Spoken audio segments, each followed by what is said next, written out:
일요일 TV 오신 여러분 환영합니다. 저는 스포츠소도 유독요. 루키더 바스켓 이동환입니다. 그리고 우리 그 용병 특집 오늘 하기로 했는데 뭐 용병은 그 이분이 대한민국 최고죠. 아 그럼요. 네, 우리 용병닷컴 주인장, 우리 정지욱 점프볼 편집장님 모셨습니다. 네, 반갑습니다.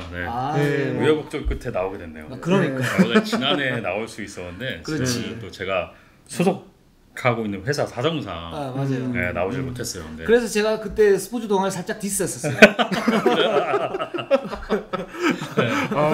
지난주에도 이제 스포츠 동화 쪽을 경험하셨잖아요. 일부러. 그때는 최용석만. 아 그렇군요. 지금 제가 소속이 바뀌었고 또 농구 전문진 점프볼 편집장으로 자리하면서 이렇게 영광스럽게 자리에 오게 됐습니다. 뭐 저 스포츠 동화 정말 사랑합니다. 사랑하는데 사랑하고 우리 그 정지욱 기자가 이제 점프볼 이제 편집장으로 갔고 지금 요즘은 용병닷컴 아프리카 TV는 안 하고 있죠. 요즘에는 제 개인 사정상 안 하는 게 낫겠다는 판단에 안 하는 지 이제 1년 정도 지났는데 그렇죠. 저희 또 점프볼 회장님께서 좀 하는 게 어떻겠냐라고 의견 주셔서 어떻게 좀 다른 방법을 좀 좋은 방법을 찾고 있습니다. 생각만 하고 아직까지 실행은 못 하고 있습니다. 그 방송하는 게 쉽지는 않은데 그죠? 네, 그렇죠. 그 위에 분들이 또 그렇게 하시면 또 참 그래요. 맞아요. 점프볼이 만만한 조직이 아닙니다. 그래서 좋은 방법을 잘 모색하고 있습니다. 맞아요. 정지욱 기자가 예전에 저하고 만난 지 한 10년 넘었잖아요. 지금 15년 15년 됐죠. 됐는데 15년 됐죠. 그때만 해도 아주 뽀사시하고 아주 이뻤거든요. 그 용병닷컴 하고 나도 애가 늙었어. 그래가지고 뭐 그렇습니다. 방송이 쉽지 않더라고요. 사실 뭐 저희 일인농 한 1년 좀 넘게 했잖아요. 저도 그렇고 저희 이제 이동현 기자도 그렇고 늙어가는 게 죄송합니다. 그럼 우리 일인농은 좀 날로 먹고 이런 부분도 있어요.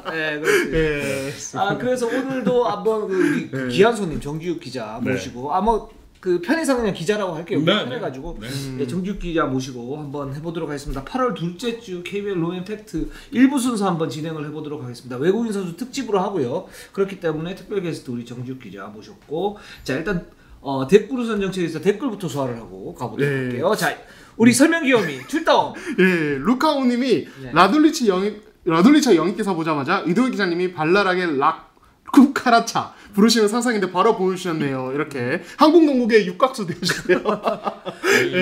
예상을 빗나가지 않아요. 동얘기가 기가 막혀. 그렇습니다.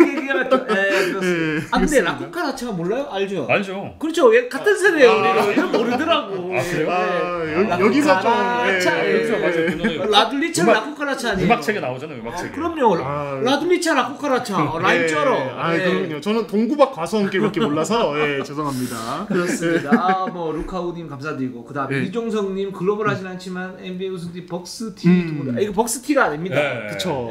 오늘 이제 정지욱 기자님도 이거 보셨는데 이건 밀워키 벅스티가 아니에요. 아니에요. 근데 그렇게 생각하시는 분이 상당히 많더라고요. 그렇습니다. 이거는 저 투애니벅스라고 또 농구 좋아하시는 어떤 사장님 계시는데 강근식 사장님 계시는데 강근석 사장님이 그래도 농구 쪽에서 저희가 종사하고 있으니까 한번 이렇게 입으라고 고맙게도 너무 감사하게도 주셔갖고 또 저희가 또 이렇게 주신 거면 이렇게 이런 자리에서 입는 게 인지상정이 아닐까 싶어서 저도 기꺼이 입고 나왔습니다. 그렇습니다. 그래서 저는 이번 여름에 티를 한 장도 안 샀어요.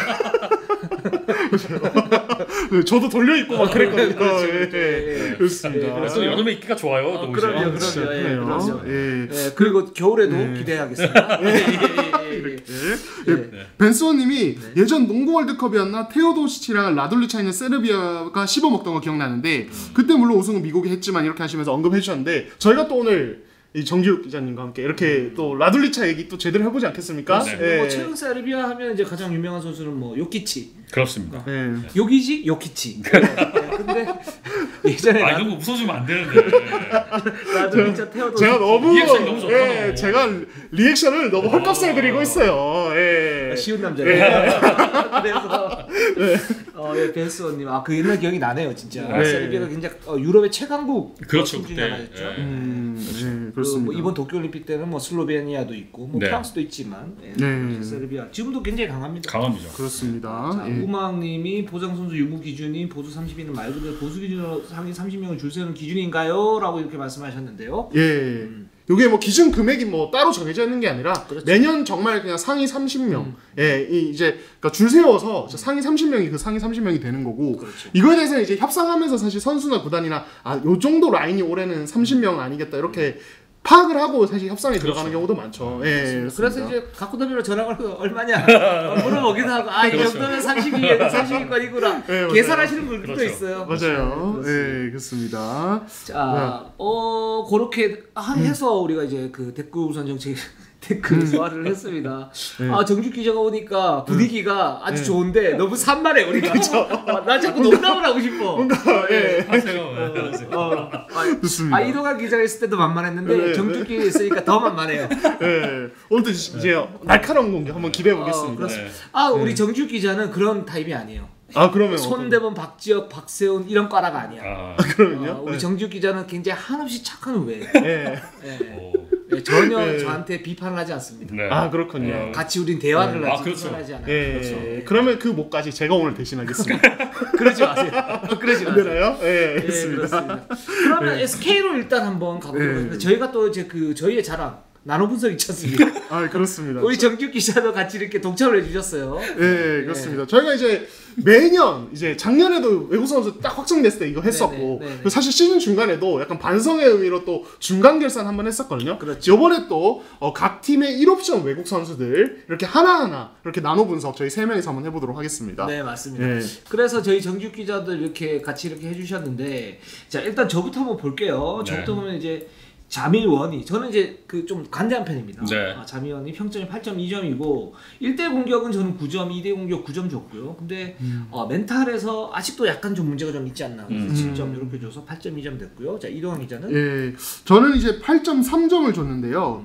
역시 저도 이제 그 멘탈적인 부분에서 이제 7점을 줬습니다. 여기 좀 아쉽다. 그러니까 저는 뭐 내구성이나 이런 측면에서는 뭐 사실 이 선수는 체중이 문제지 뭐 내구성 자체가 문제인 건 아닌 것 같고 여전히 뭐 1대1 공격이나 2대2 공격이나 이런 이제 기능적인 측면은 여전히 뛰어난 선수라고 생각해서 나머지 부분 좀 높게 매긴 그래서 8.3점이 나왔습니다. 그렇습니다. 저희가 이렇게 헐겁게 매겼다면 우리 또 그 최고의 용병 전문가 우리 정주 기자는 굉장히 짠물 그 스탯 원래 인간성이 되게 좋은 사람인데 자기 일에서는 짜요. 그렇죠. 특히 좀 이런 거에 좀 냉정한 편이죠. 그렇죠. 그렇습니다. 근데 제가 이 방송을 몇 번 하다 보니까 제일 중요한 게 밑밥이요, 밑밥. 밑밥. 빠져나갈 밑밥을 깔아놔야. 아니 잠깐만. 요령부터 그렇게 얘기하고 분석을 하고 요령을 얘기해야 되는데.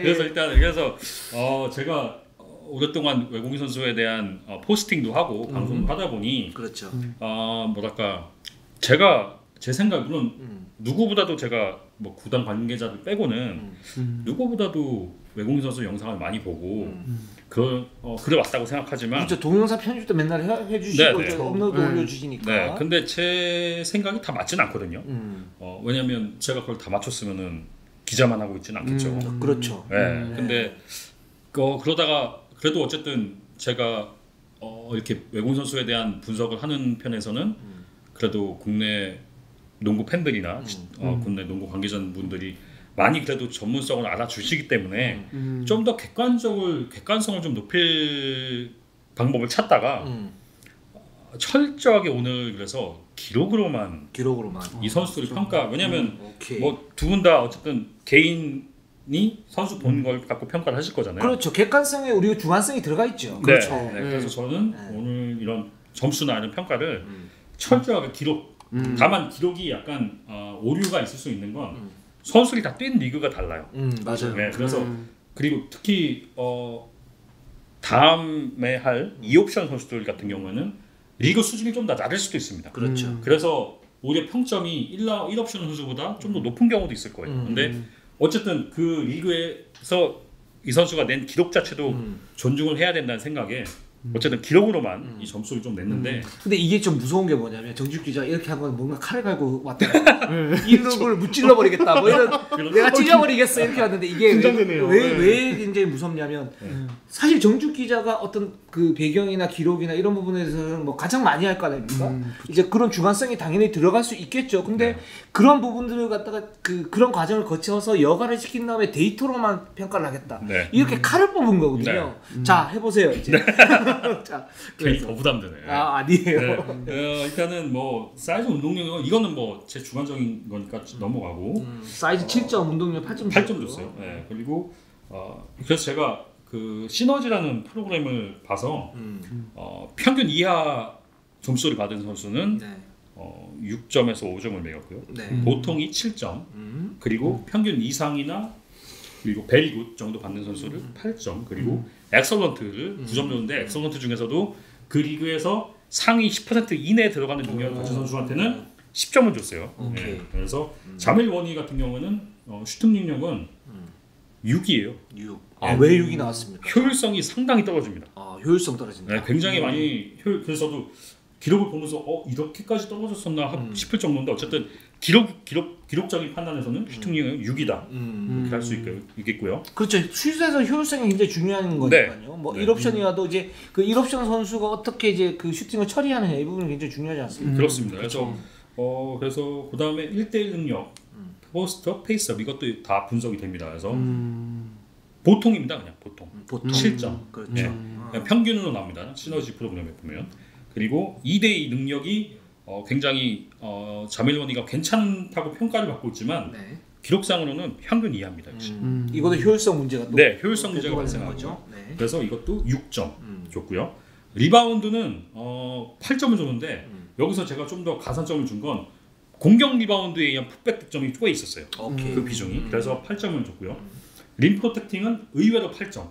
네, 지난 시즌에 자밀 워니가 기대에 못 미치긴 했지만 그래도 림 프로텍 수비는 좀 한 편이었어요. 그래서 8점 줬고 내구성은 뭐 이 선수가 살쪄서 그렇지 똑같이 이동환 기자 얘기대로 살쪄서 그렇지. 나 똑같이 그래가지고 이동환 기자가 살쪘다고 내구성이라니. 그렇지 내가 건강하긴 하지. 한 번도 패스한 적이 없어. 그래서 주종을 줬는데 여기 몇 가지 좀 덧붙이자면 SK가 하위권을 할 수밖에 없는 이유가 이 자밀 워니의 기록을 보면 나옵니다. 자밀 워니 선수가 지난 시즌에 2점슛 성공률이 49.5%, 야투, 그러니까 2점슛, 3점슛 합친 야투가 46.5, 그리고 페인트존 득점률이 50.5%입니다. 이게 30경기 뛴 이상 선수를 기준으로 했을 때 49위예요. 국내 선수가 합쳐서 상당히 좋지 않죠. 이 야투 성공률, 2점 성공률, 페인트존 득점률이 다 외국인 선수 중에서 최하위입니다. 팀 내 최고의 득점 옵션이 득점 효율이 50위권이다. 그 팀이 꼴찌로밖에 갈 수밖에 없죠. 그렇죠. 지난 시즌 자밀 워니는 그렇게 됐었었죠. 그리고 SK가 지난 시즌 놀랍게도 팀 속공 1등입니다. 그러면은 그 팀의 페인트존 득점이 속공도 다 페인트존 득점이에요. 높아야죠. 당연히 높아야죠. 그래서 근데 그게 올라가야 되는데 페인트존 득점이 SK가 53.2밖에 안 돼요. 속공 1인데 페인트존 득점 성공률이 53%밖에 안 돼요. 원이 때문이다. 원이 때문이죠. 그러니까 페인트존 득점률이 굉장히 떨어지는 거. 이건 결국 원희의 효율성이 떨어진 공격이 있었기 때문에 결국 이러한 결과가 나타났다 할 수 있겠고, 다만 원희가 2019-2020 시즌에 야투가 53%, 그리고 페인트존 득점률이 56.9%입니다. 1년 사이에 6% 차이가 나는데 SK는 여전히 국내 선수로는 우승권 전력을 갖추고 있죠. 그래서 원희의 야투가 55% 이상이 나온다면 우승권은 가능한 전력이다. 이렇게 말씀드릴 수 있는 거죠. 그래서 실제적으로 이제 뭐 정주 기자가 굉장히 냉정하게 잘 평가를 해주셨는데 자밀 워니가 부활을 할 것인가 말 것인가 이 부분이 굉장히 중요합니다. SK는 굉장히 중요하고 그래서 거기에서 관건은 이제 체중 조절이죠. 기본적으로 체중 조절에 시즌 준비 이 부분이 굉장히 중요하다 이렇게 말씀드리면서 넘어가 보도록 하겠습니다. 자, 그 다음 팀을 한번 가보도록 할게요. 그 다음 팀이 굉장히 좀 주목받는 팀인데 LG 아셈 마레이 선수 한번 보도록 하겠습니다. 저 같은 경우에는 일단 평점 8.2점을 줬어요. 여기에서 1대1 공격은 9점, 운동 능력 괜찮고 내구성 괜찮고 멘탈 괜찮은데 팀 케미가 저는 좀 좋지 않다 이렇게 봤기 때문에 8.2점을 줬습니다. 저는 7.6점, 저는 좀 많이 좀 낮게 보고 있습니다. 일단은 저는 뭐 신장이나 뭐 체격 이런 것들은 다 좋은데 어떤 이제 점프력이라든지 이런 것들에서 좀 이게 공격 수비로 다 문제로 좀 연결이 되는 느낌이었어요. 경기. 저도 이제 저는 뭐 엄청 많이 본 건 아니지만 저도 영상을 보면서 그런 게 있었고, 슈팅은 제가 봤을 때는 거의 림 근처 외에는 사실은 거의 시도를 못하는 그런 게 많았고, 그런 것들 때문에 좀 약간 많이 점수가 깎여서 저는 7.6점 이렇게 좀 봤습니다. 네.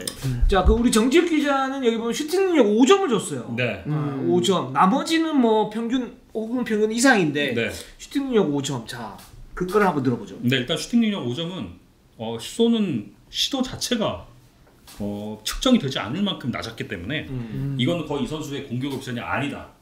이렇게 판단해서 5점을 줬고, 5점도 사실 많은 점수죠. 이거 사실 봤을 때 사실 1점이나 0점 줘도 되는 점수인데 그래도 여기 평균에 맞추기 위해서 5점을 준 거고, 다만 이 선수의 점수를 많이 준 부분은 리바운드. 네, 왜냐하면 공격 리바운드에 의한 풋백이 상당 부분을 차지했기 때문에 이 부분에 좀 많은 점수를 줬고요. 사실 지금 오늘 분석해온 이제 1옵션 선수들 중에서 가장 분석이 어려웠던 선수예요. 왜냐하면 이 선수가 갔던 리그마다 보통 선수들은 리그가 달라져도 자신이 가져가는 기록은 크게 달라지지 않아요. 그렇죠. 네, 특히 출전 시간 대비 기록이 크게 달라지지 않는데 이 선수는 가는 리그마다 기록이 왔다 갔다 했어요.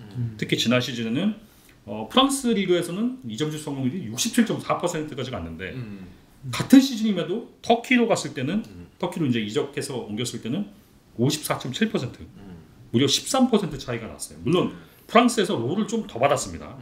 그리고 그래서 제가 이 선수의 기록을 기초 삼은 건 2019, 2020 시즌 독일 리그에서의 기록을 좀 기초로 삼았는데 이때는 59.9%, 그리고 기본적으로는 확률 높은 공격을 하는 빅맨이다 라는 전제를 깔아야 하지 않을까 싶어요. 특히 제가 기록 중에서 제일 중요하게 보는 부분 중에 하나가 트루 슈팅 퍼센테이지거든요. 그러니까 그렇죠. 2점, 3점 슛, 자유투까지 다 합친 퍼센테이지인데 이 퍼센테이지가 이 선수는 어느 리그를 가든지 50 후반에서 60대 초반이 꾸준히 나왔던 선수예요.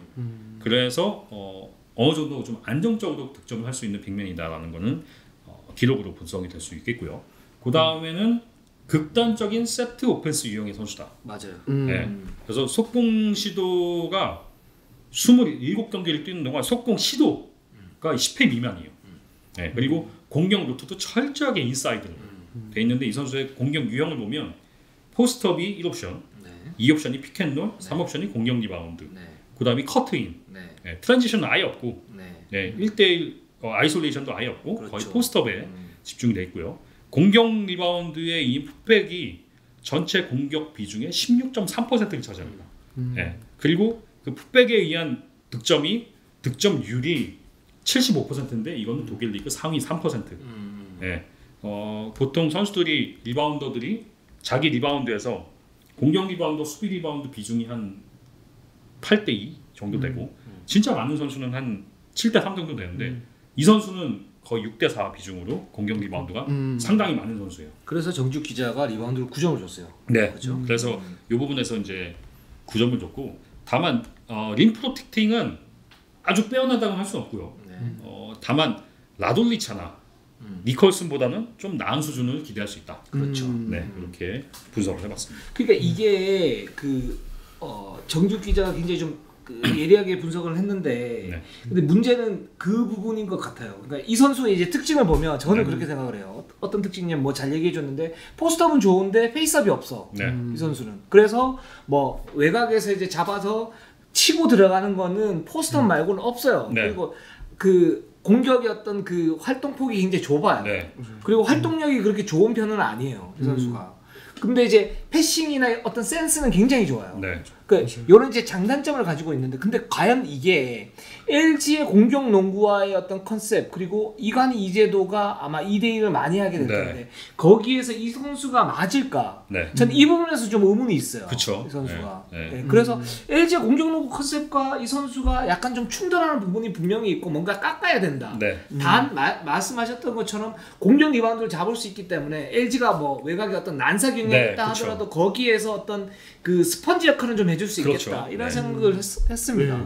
그러니까 이게 2대 게임을 했을 때 결국에는 뭐 이제 여러 가지 이제 이후 상황이 있지만은 크게 세 가지잖아요. 첫째는 핸들러가 직접 슛을 던지는 거, 그렇죠. 두 번째는 스크리너가 볼을 받아서 뭐 피켄팝이든 롤에서 인사이드에서 슛을 던지는 거, 세 번째는 킥아웃해서 다른 쪽에서 슛으로 스팟업 슈팅으로 마무리하는 건데 이제 그 중에서 첫 번째 케이스 핸들러인 이관이나 이재도가 만약에 좀 또 공격적인 스타일이기도 하니까 슛을 던진다고 했을 때 그런 머레이의 어떤 공격 리바운드 풋백 득점은 조금 더 위력을 많이 발휘할 수 있겠죠. 왜냐하면 이재도나 이관이가 미드레인지로 가서 뭐 풀업 점프슛을 던진다고 했을 때 아무래도 이제 그 용병 수비수들이 따라 나와 주거든요. 그렇게 되면 이제 인사이드가 조금 더 이제 박스아웃이 약해지는 상황이 나오고 그게 또 어떤 머레이의 풋백 득점의 어떤 메리트를 강화해주는 그런 요소로 갈 수도 있지 않을까. 그러니까 이제 세부적으로 보면 이제 장점 단점이 있는데 저는 이제 큰 틀에서 LG가 이제 공격 농구라고 하면 가장 기본적으로 제일 중요한 건 스피드거든요. 트랜지션이 돼야 돼요. 근데 이 선수가 그런 트랜지션에 맞는 유형의 선수는 아니다. 그리고 또 하나는 작년에 사실 LG가 KD 라렌과 이관희 선수의 어떤 문제점이 뭐였냐면 2대 공격할 때 어떤 그 스크린 타이밍이 이제 좀 늦어가지고 거기서 반박자 늦으면서 뭔가 억울해졌거든요. 근데 이 선수 같은 경우에도 이제 스크린은 굉장히 좀 견고한 편인데 문제는 스크린의 어떤 타이밍이 맞출 수 있겠느냐. 저는 이 부분에서는 약간 좀 의문이 드는 그런 선택이 아닌가라는 생각이 들어요. 그래서 이 선수는 사실 저는 왜 이 선수를 어떤 부분을 생각하고 데려온지는 알겠어요. 왜냐하면 안정적인 골밑 득점을 원했던 것 같아요. 그렇죠. 고성원 감독은. 그래서 그 부분은 이해를 하나 좀 그런 포스트 이 선수의 최고의 득점 옵션인 포스트업이 단 상대 빅맨에게 통하지 않을 경우에는 서브 옵션인 압둘 말릭 아부의 출전 시간이 기하급수적으로 좀 늘어날 수도 있겠다는 생각이 들었어요.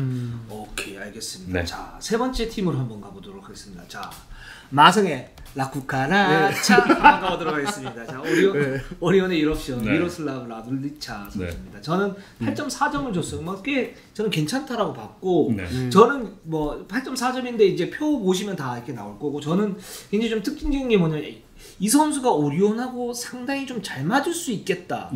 저는 이 생각이 들었어요.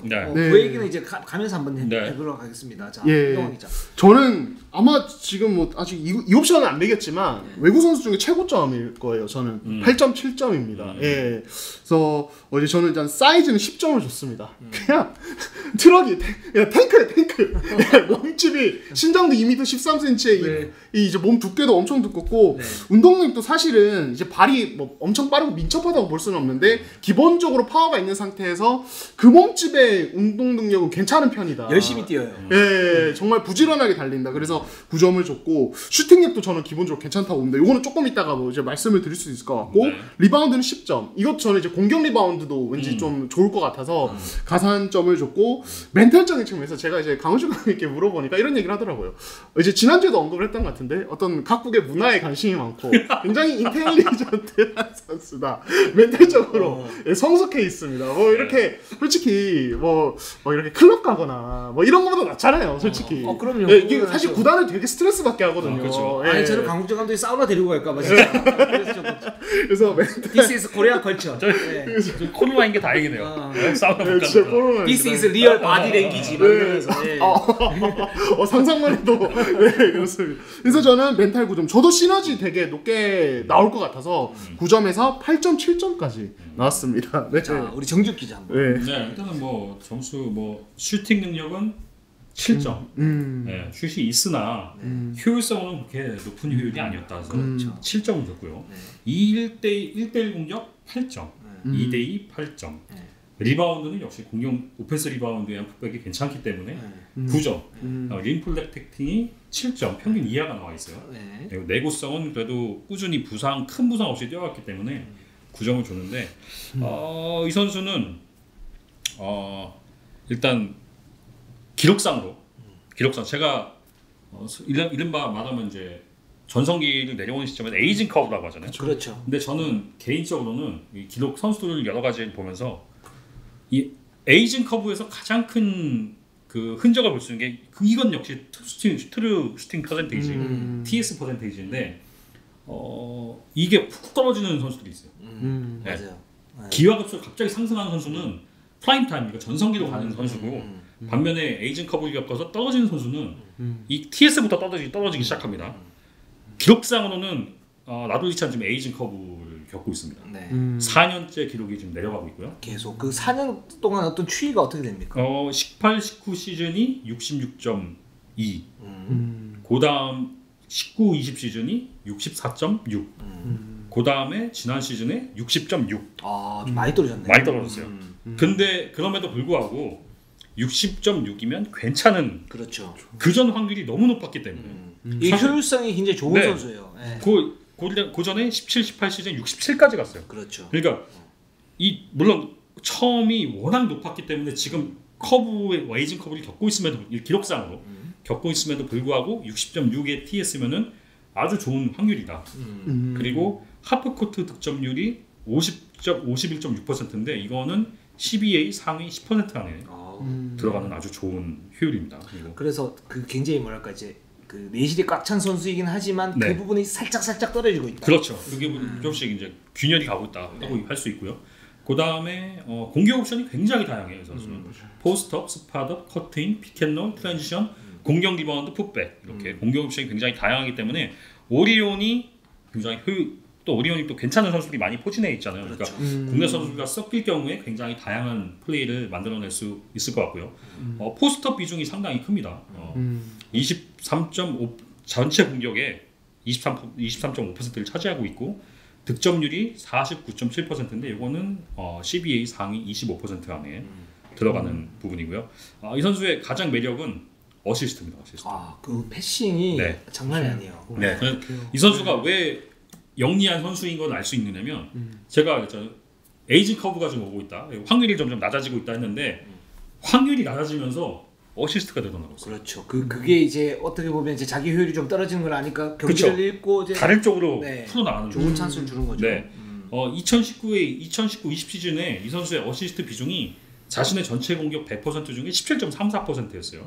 근데 TS가 떨어졌지만 20-21 시즌에는 무려 25.59까지 상승했습니다. 그러니까 자신의 공격을 100%를 하게 되면 그 중에 4번 중에 한 번은 어시스트 패스가 나간다. 그럼 이제 득점 기대도는 이제 꾸준히 유지가 되는 거죠. 그렇죠. 네, 그래서 지난 시즌에 평균 4.4 어시스트를 기록했는데 이게 자신의 커리어 리그를 막론하고 커리어에 있어서 가장 높은 수치입니다. 그리고 2대2는 굉장히 이 수비는 느린 발이지만 2대2 수비가 굉장히 강한 편입니다. 네. 실점률이 33.3%고 CBA 상위 17% 안에 들어갑니다. 다만 포스트업 수비력은 평범한 수준이고 림 프로텍터 역할까지 기대하기는 좀 버겁다.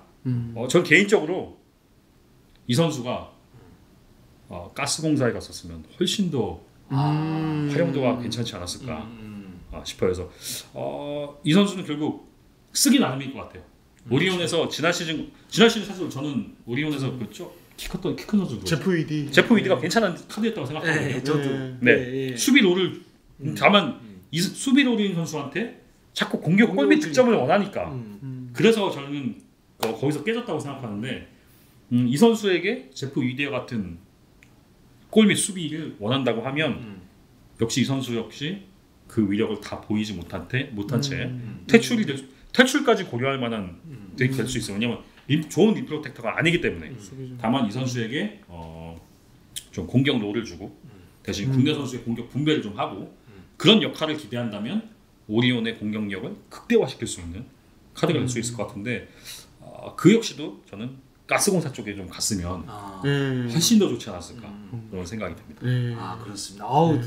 저는 동의되는 부분이 너무 많아요. 네. 그래요? 네. 분석이 괜찮았나요? 너무 좋아요. 저는 너무 좋아요. 근데 너무 심각하게 하는 거 아니에요? 저 때문에? 분위기가? 저희 원래 이런 방송 그래요? 원래 진지한 방송인데 뭐 손대범 이런 친구 나와가지고 유머코드 썩느라고 그래서 그런 거지. 원래 이렇게 우리는 진지한 방송이에요. 그렇죠. 진지하고 치열하게 논쟁하는 방송이었거든요. 그렇죠. 네. 저희가 방송은 인류지만 저희 마음은 인류입니다. 그렇죠. 농구 얘기를 하고 싶어요. 동 얘기가 기가 막혀. 동 얘기가 기가 막혀.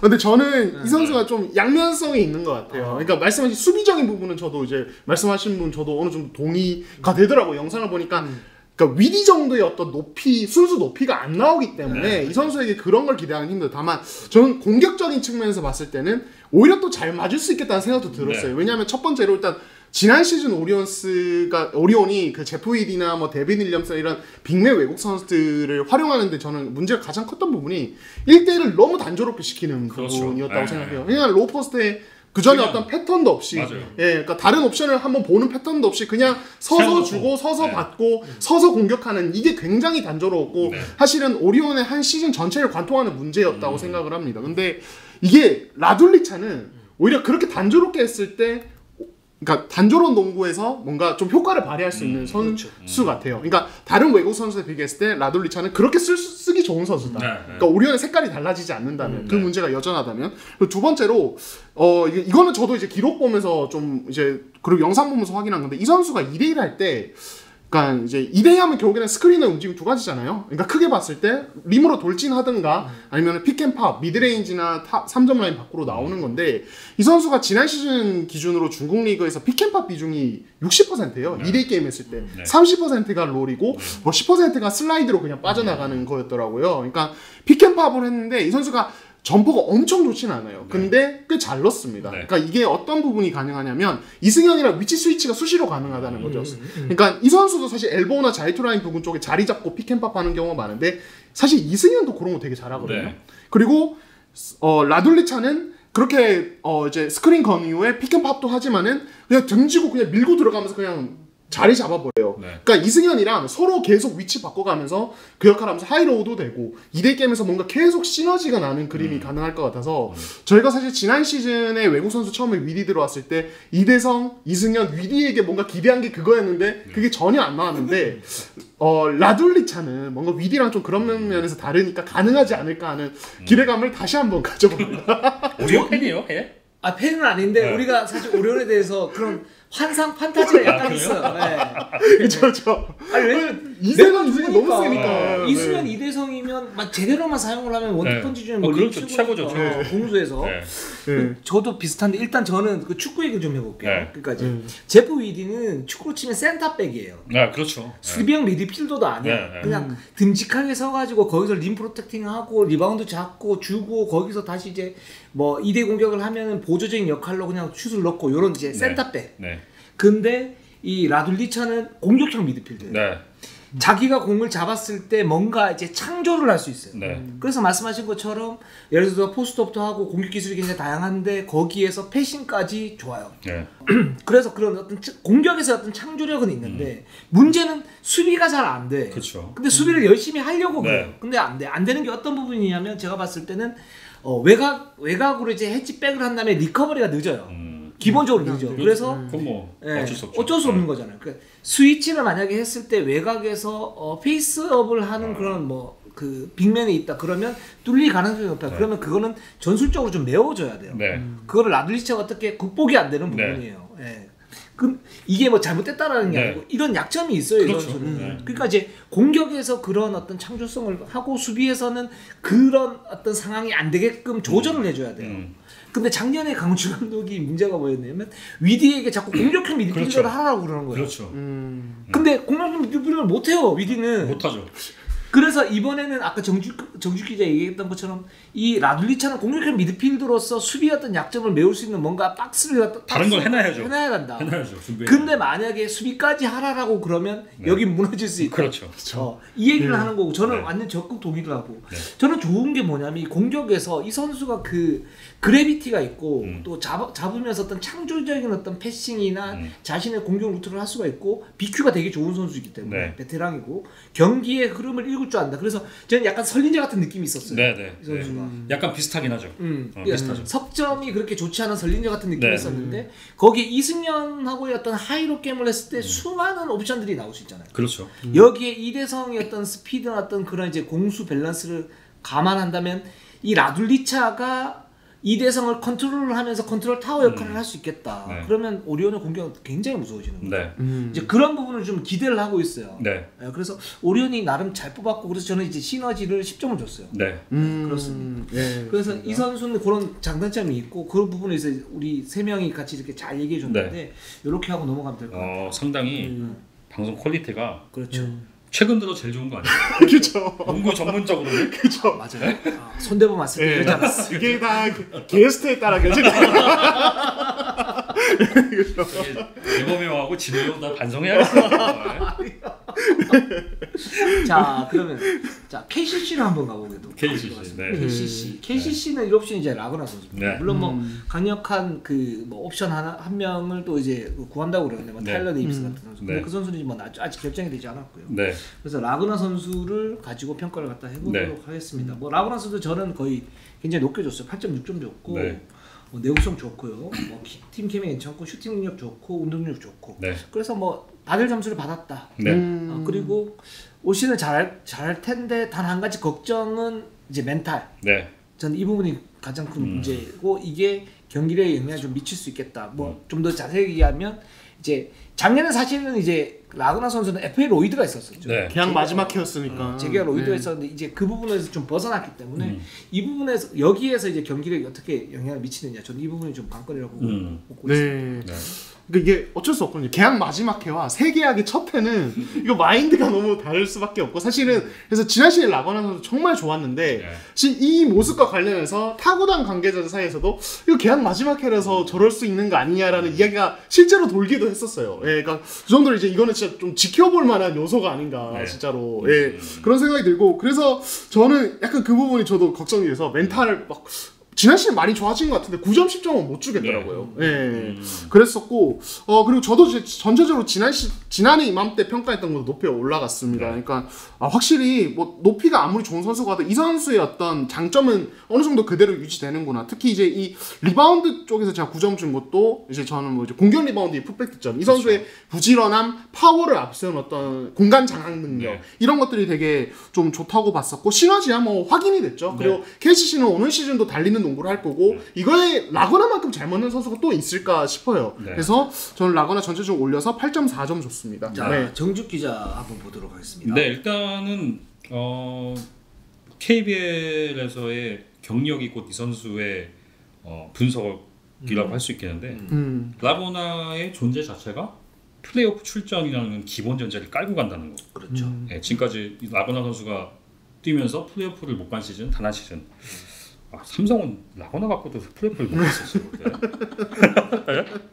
당시 그리고 라거나가 살짝 이제 아팠어요. 아프기도 했고. 좀 멘탈적으로도 아팠어요. 맞아요. 그래서 어쨌든 뭐 안타깝지만 어쨌든 라거나의 존재가 플레이오프 기본을 깔고 간다. 그리고 지난 시즌에 20분 이하를 뛰면서 평균 14.3점에 6.7 리바운드 그리고 30분 기준이면은 20점 10 리바운드 기본으로 가져갈 수 있는 선수입니다. 엄청난 기록이죠. 최근 10시즌 동안 1인 그러니까 2인 모여 1인 출전 체제에서 20점 10리바운드를 하는 외국인 선수가 있는데 플레이오프를 못 간 팀 2019 시즌 LG 2016, 17 시즌 LG 밖에 없어요. 그만큼 이 라거나 20을 할 수 있는 선수가 기본으로 있다는 것은 굉장히 큰 강점이라고 할 수 있겠고 저는 이 라거나 선수의 점수 중에 다른 건 뭐 다 슈팅 능력 8 그리고 1대1 8 2대2 8 그리고 리바운드가 10점 그렇죠.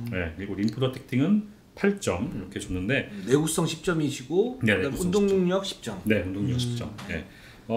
이 선수의 페인트 존 득점률이 지난 시즌에 외국인 선수가 지난 시즌에 굉장히 수준이 높아졌함에도 불구하고 페인트 존 득점률이 67.1%입니다. KBL 최상위 수준이고요. 그렇죠. 폼이 떨어지지 않았다는 걸 증명한 거고요. KCC는 그 20을 하는 외국인 선수가 있음에도 플레이오프를 못 간 LG와 달리 외국인 선수 몰빵 능구를 하는 팀은 아닙니다. 그렇죠.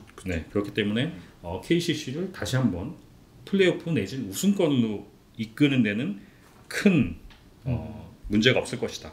이렇게 분석하고 있습니다. 네, 그렇습니다. 라거나 선수 뭐 여러분 너무 잘 아시니까 저희가 뭐 이 정도만 해도 될 것 같아요. 자, 그리고 KGC로 한번 가보도록 할게요. KGC. 지금 KGC가 1옵션을 유일하게 선택 안 한 팀이죠. 못한 팀인데 아직까지. 자, 그럼 여기에서 한번 가보도록 하겠습니다. KGC가 저희가 지난주에 방송에서 어떤 얘기를 했었냐면 뭐 첫 번째 옵션이 있고 두 번째 옵션이 있는데 이게 좀 무산이 됐다. 네. 그리고 1옵션, 2옵션을 같이 이렇게 연계시키는 페어링 작업을 하고 있는데 그 페어링 작업이 제대로 되지 않으면서 문제가 좀 생겼고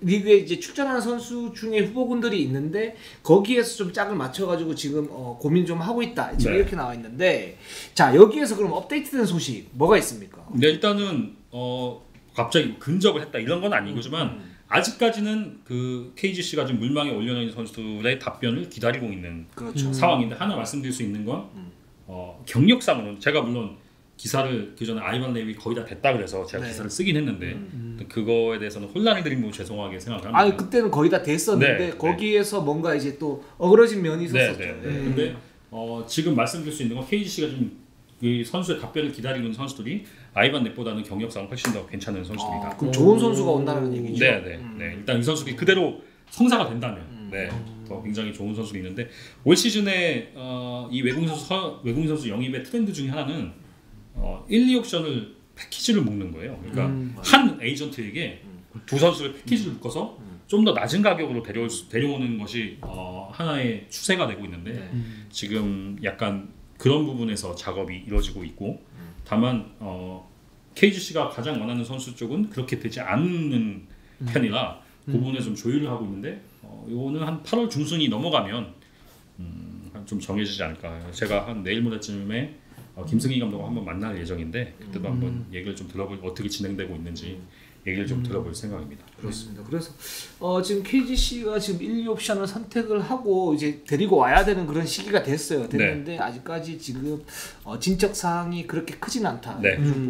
볼 수 있을 것 같고 외국인 선수의 어떤 수준이 나름 굉장히 좀 괜찮다. 높다 이렇게 말씀을 갖다 드리면서 KGC는 여기까지 하도록 하겠습니다. 오늘 방송 일단 1부는 여기에서 마치고 2부 순서는 이제 또 가스공사 그리고 많죠. 가스공사가 있고 현대모비스도 있고 새로운 얼굴도 있으니까 그때 또 말씀을 갖다 드리겠습니다.